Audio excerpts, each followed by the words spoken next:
बच्चों, आज हम कविता पढ़ेंगे, आओ मिलकर बचाएं। निर्मला पुतुल जी की इस कविता में उन्होंने आदिवासी समाज की विसंगतियों का बड़ी ही गहराई से चित्रण किया है।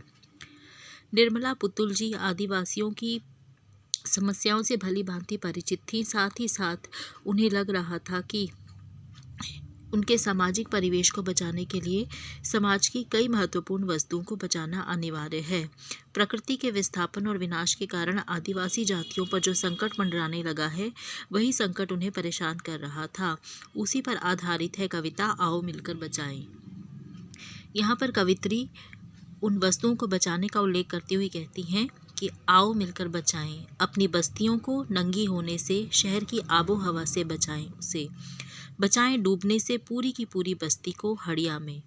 अपने चेहरे पर संथाल परगना की माटी का रंग, भाषा में झारखंडीपन, ठंडी होती दिनचर्या में जीवन की गर्माहट, मन का हरापन, भोलापन, दिल का अक्खड़पन, जुझारूपन भी, भीतर की आग, धनुष की डोरी, तीर का नुकीलापन, कुल्हाड़ी की धार, जंगल की ताज़ा हवा, नदियों की निर्मलता, पहाड़ों का मौन, गीतों की धुन, मिट्टी का सौंधापन, फसलों की लहलहाहट।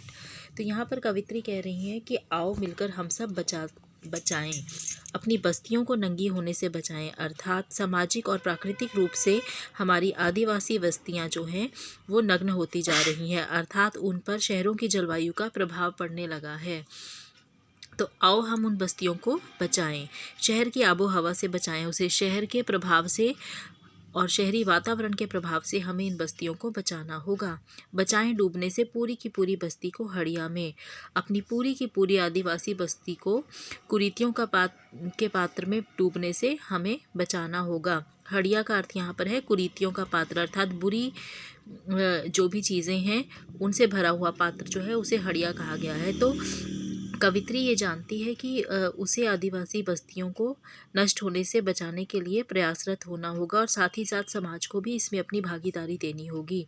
तो वो सभी से आग्रह कर रही है कि आओ बचाएं, पूरे की पूरी बस्ती को कुरीतियों के पात्र में डूबने से बचाएं। अपने चेहरे पर संथाल परगना की माटी का रंग, भाषा में झारखंडीपन, ठंडी होती दिनचर्या में जीवन की गर्माहट, मन का हरापन, भोलापन, दिल का अक्खड़ जुझारूपन भी। साथ ही साथ कवित्री कह रही है कि अपने चेहरे पर संथाल परगना की माटी का रंग, संथाली भाषा अर्थात संथाल उस विशिष्ट क्षेत्र का नाम है। तो कवित्री कह रही है हमारे चेहरे पर संथाल परगने की जो मिट्टी सुशोभित हो रही है और हमारी भाषा में जो झारखंडीपन नज़र आता है, अर्थात झारखंड का जो प्रभाव हमारी भाषा पर है, ठंडी होती दिनचर्या में, अब प्रतिदिन के जीवन में निरंतर घटती हुई उत्सुकताओं में, अर्थात ठंडी होती दिनचर्या में जीवन की गर्माहट को हमें भरना होगा। मन का हरापन, भोलापन दिल का, और साथ ही साथ मानसिक सुख, सरलता और सादगी, स्वभाव, संघर्ष करने की प्रवृत्ति, जोश और भोलापन, अक्खड़पन और जुझारूपन, और जो हमारे स्वभाव में अक्खड़पन है और जुझारूपन, अक्खड़पन का अर्थ यहाँ पर आएगा स्पष्ट अपनी बातों को कहना, और स्वभाव में तनने का भाव, और जुझारूपन अर्थात संघर्ष करने की प्रवृत्ति। साथ ही साथ भीतर की आग, अर्थात हमारे अंदर जो एक आग जलती रहती है, जो जोश रहता है, धनुष की डोरी, तीर का नुकीलापन और अपने परंपरागत शस्त्रों की धार और तीक्ष्णता। धनुष की डोरी, तीर का नुकीलापन, धनुष और बाण जो है उनके पारंपरिक शस्त्र हैं, तो उनका वर्णन यहाँ पर कवित्री कर रही हैं। और कुल्हाड़ी की धार, जंगल की ताज़ा हवा, नदियों की निर्मलता और शीतलता, पहाड़ों की खामोशी और लोक संस्कृति से ओतप्रोत जो उनके लोक गीतों की धुन है, मिट्टी का सौंधापन है और फसलों की लहलहाहट है, उन सब की रक्षा करने का आग्रह कवित्री यहाँ पर कर रही है। कवित्री कह रही है सारे के सारे समाज को मिलकर इसको बचाने का प्रयास करना होगा। आगे कवित्री कहती हैं कि नाचने के लिए खुला आंगन, गाने के लिए गीत, हंसने के लिए थोड़ी सी खिलखिलाहट, रोने के लिए मुट्ठी भी एकांत, बच्चों के लिए मैदान, पशुओं के लिए हरी भरी घास, बूढ़ों के लिए पहाड़ों की शांति, और इस अविश्वास भरे दौर में थोड़ा सा विश्वास, थोड़ी सी उम्मीद, थोड़े से सपने। आओ मिलकर बचाएं कि इस दौर में भी बचाने को बहुत कुछ बचा है अब भी हमारे पास।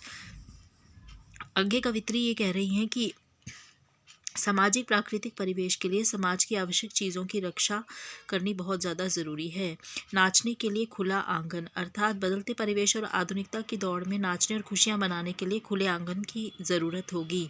गाने के लिए लोकगीतों की खिलखिलाहट भरी हंसी चाहिए और रोने के लिए मुट्ठी भर एकांत की भी ज़रूरत होगी। अर्थात प्रकृति में हमें ऐसा भी स्थान रखना चाहिए जहाँ हम अपने सुख और दुख के लिए अपने भाव जाकर के व्यक्त कर सकें। बच्चों के खेलने कूदने के लिए मैदान होने चाहिए। पशुओं के लिए हरी भरी घास के मैदान रहें।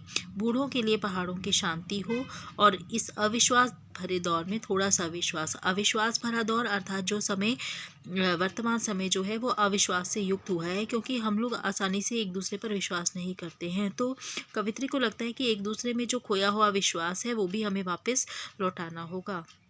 थोड़ा सा विश्वास, थोड़ी सी उम्मीद, आशा और थोड़े से सपने, आओ मिलकर इन सबको बचाएं, आओ मिलकर इन सब चीज़ों की रक्षा करें। कि इस दौर में भी बचाने को भी बहुत कुछ बचा है। अभी भी कवित्री को ऐसा लगता है कि हमारे पास बचाने के लिए बहुत कुछ है। अभी भी बहुत कुछ ऐसा है जो हमारे लिए उपयोगी है और अब भी हमारे पास बचाने के लिए बहुत कुछ बचा हुआ है और हमें इसको बचाना होगा, हमें मिलकर इसकी रक्षा करनी होगी। तो ये थी कविता आओ मिलकर बचाएं, जिसमें कवित्री ने सुख दुख की अभिव्यक्ति के लिए उपयोगी साधनों को बनाए रखने का आह्वान किया है। साथ ही साथ बदलती हुई परिस्थितियों पर चिंता भी व्यक्त की है कि किस प्रकार से वर्तमान परिवेश जो है वो प्रकृति पर प्रभाव डालता चला जा रहा है। साथ ही साथ कवित्री की चिंता झारखंडी भाषा को लेकर के भी है, अपनी सभ्यता और परंपरा की रक्षा को लेकर के भी है। तो इस कविता के माध्यम से उसने अपनी ये चिंता व्यक्त की है बदलती हुई परिस्थितियों पर, और साथ ही साथ आदिवासी समाज के लिए एक उपयुक्त जीने योग्य वातावरण बनाने का आह्वान भी कवित्री की तरफ से किया गया है।